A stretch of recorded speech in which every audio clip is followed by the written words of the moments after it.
supposed to fulfill your every need, even if I don't want to. Sacrifice. Love is not sacrifice.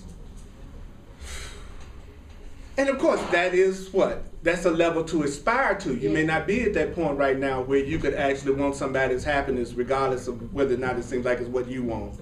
But when you're ready to really be happy, you'll think that way. Because if the outer is the reflection of the inner, then I definitely want the people in my life to have those qualities that I myself would love to experience. So I have to be the one that incorporates those qualities within myself so I can meet it out there. Yeah. And it's not always easy. As a matter of fact, sometimes I find out that I have hidden recesses and reservoirs of insanity, jealousy, guilt, and insecurity, like a hidden spring underneath me that I never knew was there. And sometimes I need certain parts of myself to show me that I have these feelings that I thought I didn't because I thought I was so freaking spiritual. And then you assume to attract that person to you. I don't have any jealousy. I don't have any jealousy. Then you say, oh, you don't. But the part of you that does, will show up in the form of a person that'll make you just be, stalking them. Being behind the bush at night when seeing who's coming in their house. And you be like, I'm a spiritual being. Why am I behind the bushes? Anybody ever had a bush experience? Sorry about that. Okay, now. We know you have.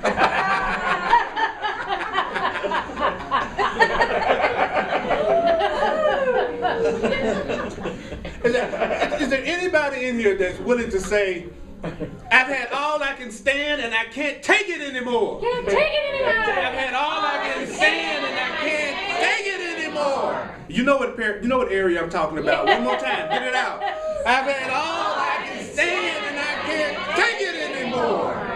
And I would like to have what I would love to have. How can I have what I would love to have show up? How can I have that which I would love to have show up? How can I have that which I would love to have show up? Live in the question. And don't ask for things that you don't feel. Don't ask for things that when you say it, you don't feel excited about the idea of receiving it.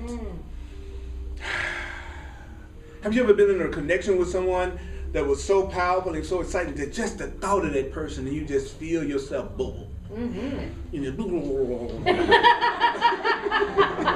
if you're not getting no, you need to just kind of get away from that. You're probably in it for security, for completion of self. They're supposed to validate you. That's the fearful one. So, before I finish this paragraph, anybody else? Any thoughts? I don't mind. You don't have to agree with me. You can just, say something different. I don't mind. I won't take it personal at all. Good. Here we go. Did anybody hear anything that they'd like to remember? Something that kind of stuck out for them. They went, you know what? I'm glad you said that. What was that, brother? I should want for the feelings that I want.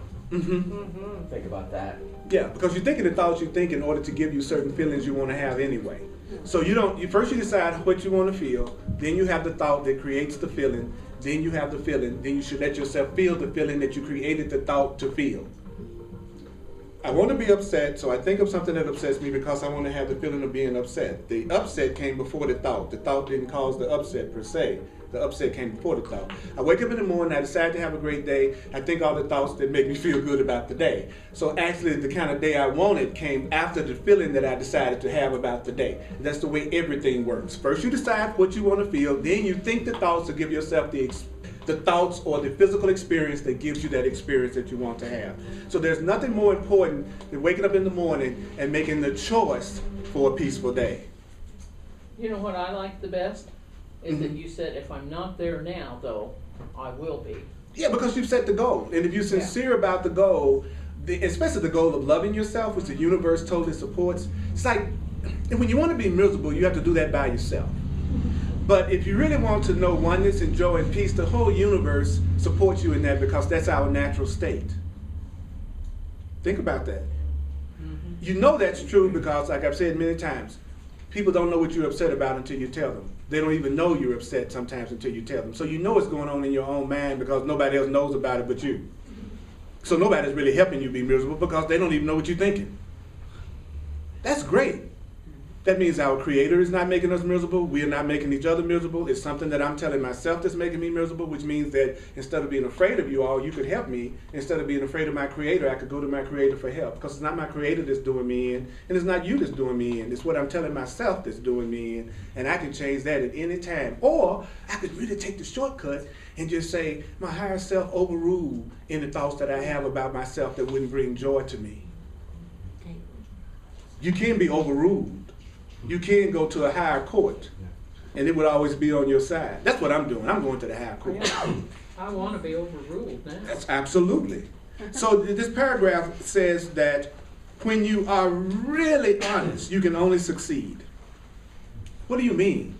Well, if I'm consistently thinking thoughts that bring me peace, and if I'm consistently thinking thoughts of truth, if I'm consistently claiming my power, if I'm consistently reminding myself that I'm not alone, then I am going to succeed, because what is my goal? To feel peace. Peace doesn't mean contemplating your neighbor in a cave. Peace, it means complete fulfillment. Fulfillment is peace. I like that. Fulfillment is peace. And you're on the way to that. What you're really doing right now, actually, is preparing yourself to receive everything you want without sabotaging yourself. Yeah. That's what you're doing. You're giving yourself an intellectual willingness to receive the good that you deserve when it shows up, by having a state of mind that won't sabotage it and block it when it comes. That's beautiful. So when we come to classes like this, what we're doing is we're saying, I am opening up and increasing my capacity to receive, so that that which I deserve, when it shows up, I will let it in and fully experience it. Yeah. That's why we're here. Yes. Earl, do you remember what you said or repeated earlier? That I don't remember. I kept thinking of Wizard of Oz, because he kept saying, oh my. It was like lions and tigers and bears, oh my. But you said something else. I don't know. I don't know. Most of the time I don't know what I'm talking about. The outer is the reflection of the inner. That's right. That's right. Thank you, Beth. The outer is a reflection of the inner. Oh my. Yeah. The outer is a reflection. By the way, I'm videoing all of these classes because I'm putting them on my website now. And so you can go to my website, earlpurdy.com, and the classes that we're doing, you'll be able to see my lovely chocolate face, share with you all these things. And just wanted to do that because that's how I hear what I said, because really I'm letting something else use me to remind me of what I need to learn, which is really cool. Yeah, which is really cool. Yeah. So does it help to repeat it? Yeah. Does it help? Does it help to hear it? Okay. Are you already noticing, some of you, more of a lightness than you had when you first came in? Oh yeah. Yeah. So what happened? What happened? Yeah. The way you're looking at it changed. Yeah. You know that. You know what I'm saying? That MasterCard bill still there, but you just feel better now. You know what I'm saying? Because you're looking at it differently. One of the best things that ever happened to me was utter financial disaster. I'm so glad. I was one of those people at one time that had like A1 super duper credit, and then I had a large period of prosperity, and it was more than I believed that I deserved to have. So I sabotaged it to death, and I learned I was not my credit rating. No, that's right. It was the best realization that I could have ever made. I was like freaking out about my credit. My credit! I'm losing my credit! Oh yeah, you won't be able to buy stuff you can't afford.